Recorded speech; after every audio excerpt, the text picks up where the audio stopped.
that the guy has switched to NDC from MPP to NDC. Because this guy, I knew that he said he was NDC and switched to MPP, and then now going back to NDC.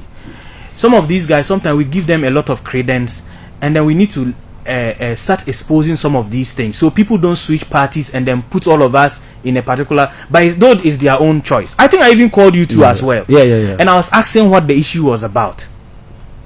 Now he said, "Oh, we shouldn't give the guy attention." I mean, that kind of a thing. Then I said, "Okay, fine. If you think that it's not worth it, no problem. But if you have done your production, you just go ahead." That was what I told him. Then until he called me that he want me to come and produce. So after that, so after the first set, then a gentleman walked in, and even because the way the gentleman was dressed, because mostly, you know, my issue with those things. You are so particular about appearance. So I said, with the way, so I was not. It tricked me a bit.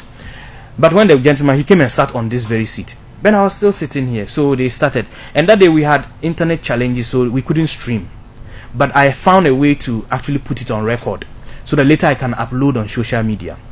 So when the gentleman started, you know, an interview, the way when an interview is starting with some basis, you know, at least if you have interviewed people, you know.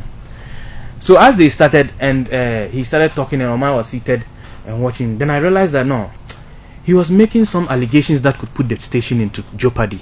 Let me tell you one thing. I don't know everything about media. People can correct me if I'm wrong. Look, if you come onto an interview, let me say, you have done something, or maybe you are with somebody. Let's do the reverse. Remove Seidu Fiter from it and put you there.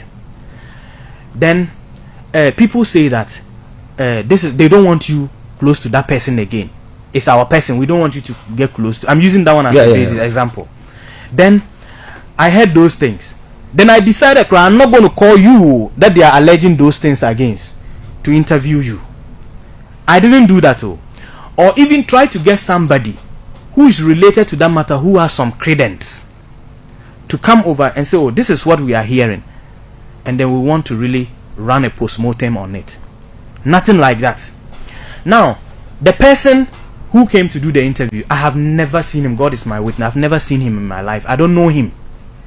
But when he started that way, throwing allegations, the person is like this, chanted de lare, so the phone to a girlfriend. Where are those evidences? I got frightened. I said, I talk, but when it comes to the, you know that Seidu Fiter can take Radio Tamale to court today. Do you know that? For providing a platform for somebody to come and discredit him.